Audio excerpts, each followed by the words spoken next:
പ്രതിപക്ഷം അമ്മയെ നാഥനില കളരി എന്ന് വിശേഷിപ്പിച്ച നിർമ്മാതാക്കളുടെ സംഘടന മാപ്പ് പറയണമെന്നാവശ്യപ്പെട്ട് താരസംഘടനയായ അമ്മ കത്തയച്ചു. നിർമ്മാതാക്കളുടെ സംഘടനയുമായി ഇത്തരം പ്രയോഗം പിൻവലിക്കുന്നതുവരെ സഹകരിക്കാൻ ബുദ്ധിമുട്ടുണ്ടെന്നും താരസംഘടന. സഹിൻ ആന്റണിയുണ്ട്. സഹിൻ, സംഘടന കടുത്ത നിലപാടിലേക്ക് പോവുകയാണോ?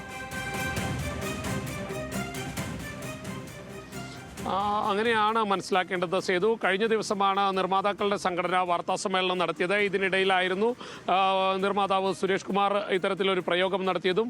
താരസംഘടന നാഥനില കളരിയായി മാറിയിരിക്കുകയാണ്, അമ്മ നാഥനില കളരിയായി മാറിയിരിക്കുകയാണ്. അതുകൊണ്ട് തന്നെ അമ്മയുമായി ചർച്ച നടത്തിയില്ല എന്നുള്ള ഒരു പ്രയോഗമാണ് അദ്ദേഹം നടത്തിയത്.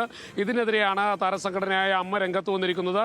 നിർമ്മാതാക്കളുടെ സംഘടനയ്ക്ക് താരസംഘടന കത്തയച്ചിരിക്കുന്നു.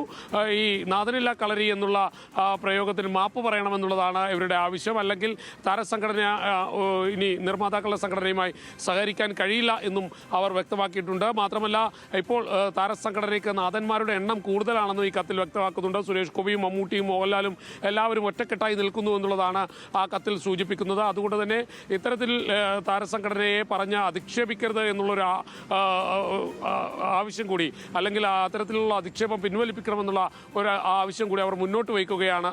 സേതു, ശരി സഹിൻ. താരസംഘടനയായ അമ്മ പ്രൊഡ്യൂസേഴ്സ് അസോസിയേഷനെതിരെ കത്തയച്ചിരിക്കുന്നു.